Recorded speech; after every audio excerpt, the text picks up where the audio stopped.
Bab 1847. Tak terkalahkan. Nomor 2, 3, 4 dan 5 dan lainnya. Semuanya tampaknya dibangkitkan dalam sekejap, mata besar seperti lonceng tembaga, dan niat membunuh semuanya memancar. "Bunuh!" Brother Zen berteriak, dan gendang telinga Gota terasa sakit. Formasi pertempuran. Semua orang berteriak serempak, dan segera membentuk formasi pertempuran, seperti pedang, menyapu dengan ganas. Hampir seketika, mereka bergegas ke kerumunan, niat membunuh yang kejam, melonjak seperti air pasang menyelimuti semua samurai. Bang! Saudara Zen memulai pukulan, dengan kekuatan besar, dan langsung mengenai samurai yang mendekat. Samurai itu terpental, dadanya penyok, dihancurkan oleh kekuatan yang mengerikan, yang mematahkan beberapa tulang dadanya.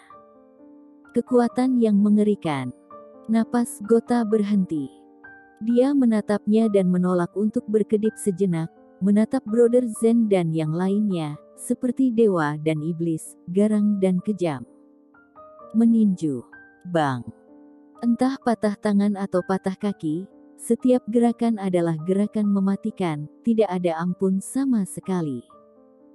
Mereka semua telah dilatih di medan perang, dan mereka mengerti bahwa jika Anda berbelas kasih kepada musuh, maka musuh tidak akan berbelas kasih kepada Anda. Gota berteriak menjerit saat dia melihat samurai itu dipukul hingga terbang oleh Brother Zen dan yang lainnya, dan mendarat dengan keras. Ceritan terus berlanjut, hanya dalam waktu 5 menit, ratusan prajurit semuanya jatuh ke tanah, melolong seperti hantu dan serigala. Kaki Gota gemetar, bukan karena takut, tapi karena girang.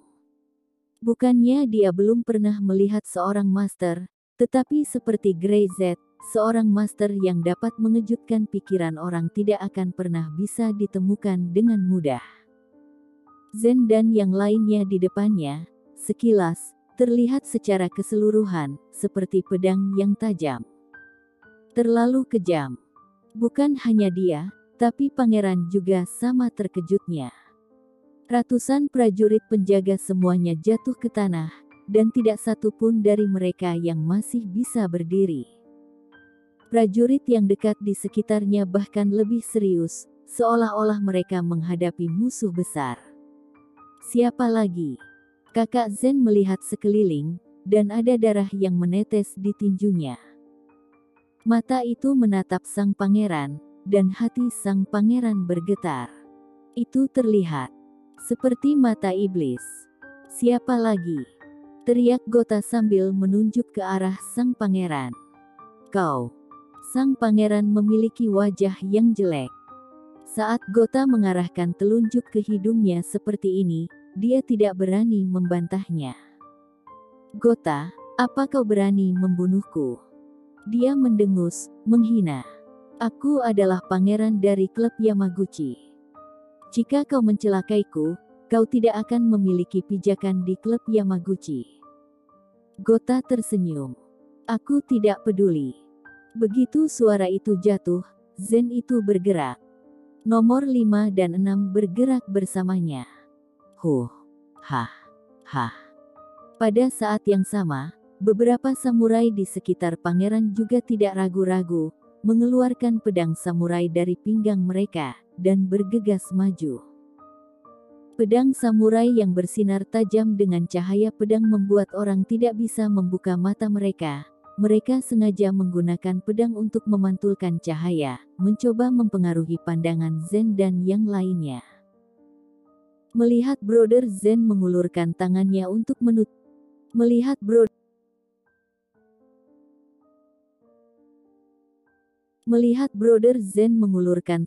untuk menutupi matanya, salah satu samurai itu mencibir, sedikit di bawah kakinya, dan segera mempercepat langkahnya, dan pisau panjang itu menebas dengan keras. Pergilah ke neraka. Pedang panjang itu seperti pelangi, secepat kilat. Dia menebas langsung ke kepala Brother Zen. Jika dia ditebas, seluruh tubuhnya akan terpotong menjadi dua. Tapi tiba-tiba, ada dua kaki, lebih cepat dari pedang samurai, satu kiri dan satu di kanan ditendang pada saat yang sama, seolah-olah lebih cepat dari kilat, langsung menendang dada si samurai. Kakak, ada dua tulang yang patah, dan segera, samurai itu berteriak dan terbang terbalik. Dia masih di udara, seteguk darah sudah keluar dari mulutnya. Bang!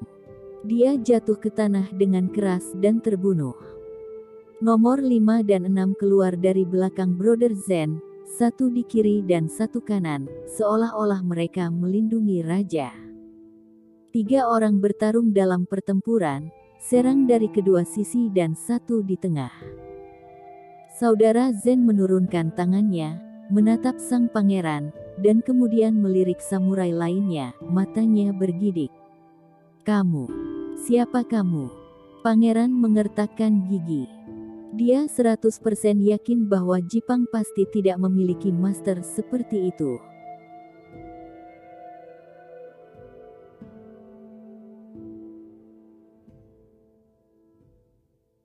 Bab 1848. Pangeran juga harus berlutut. Saudara Zen mengabaikannya sama sekali. Dia terlalu malas untuk menjawab. Pangeran tidak memenuhi syarat untuk mengetahui siapa dia. Dia menoleh dan menatap Gota. Apa yang kamu ingin dia lakukan? Minta maaf. Gota tidak ragu. Berlutut dan minta maaf. Berani sekali. Pangeran langsung marah. Gota berani mengatakan hal seperti itu, membiarkan dirinya berlutut dan meminta maaf, itu lebih memalukan daripada membunuhnya. Dia adalah pangeran dari Yamaguchi Society, dan dia juga anggota keluarga kerajaan di ibu kota timur. Dia mewakili keluarga dengan kekuatan tertinggi di ibu kota timur. Pangeran sangat marah dan menunjuk Gota. Apakah kamu tahu apa yang kamu bicarakan? Aku pangeran. Apakah kamu berani menyuruh aku berlutut? Pangeran. Gota menyipitkan mata. Pangeran juga harus berlutut.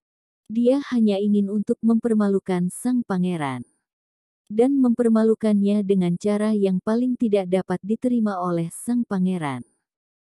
Gota mendengus dan tertawa tiba-tiba. Kamu bahkan tidak tahu siapa yang kamu gertak. Dia bukan sesuatu yang bisa kamu provokasi. Pangeran tampak jelek dan gemetar karena marah. Dia ingin mengutuk beberapa kata, tetapi saat dia melihat Zen di belakangnya. Bahkan semakin banyak orang mendekat, tiba-tiba dia tidak berani berbicara. Orang-orang ini mengerikan.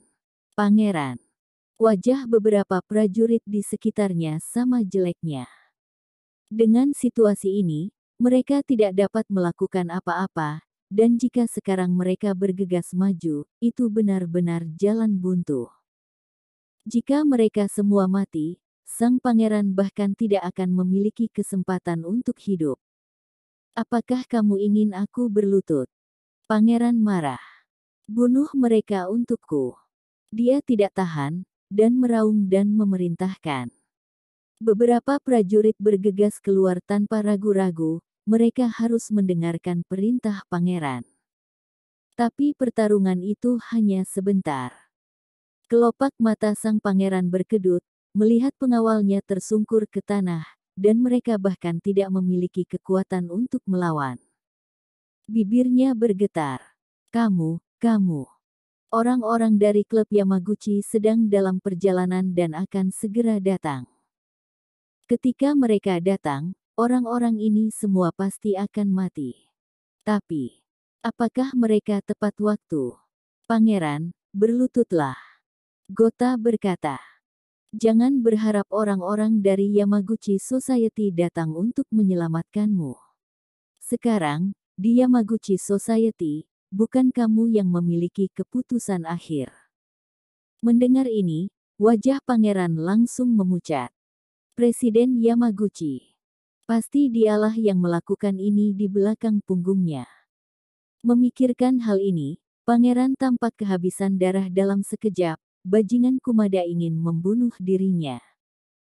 Mereka hanya memiliki pendapat politik yang berbeda, tapi dia bahkan menginginkan hidupnya. Aku tidak menginginkan hidupmu, kata Gota. Gampang. Berlututlah dan minta maaf, pangeran. Tidak sulit bagimu. Kamu bermimpi. Raung pangeran.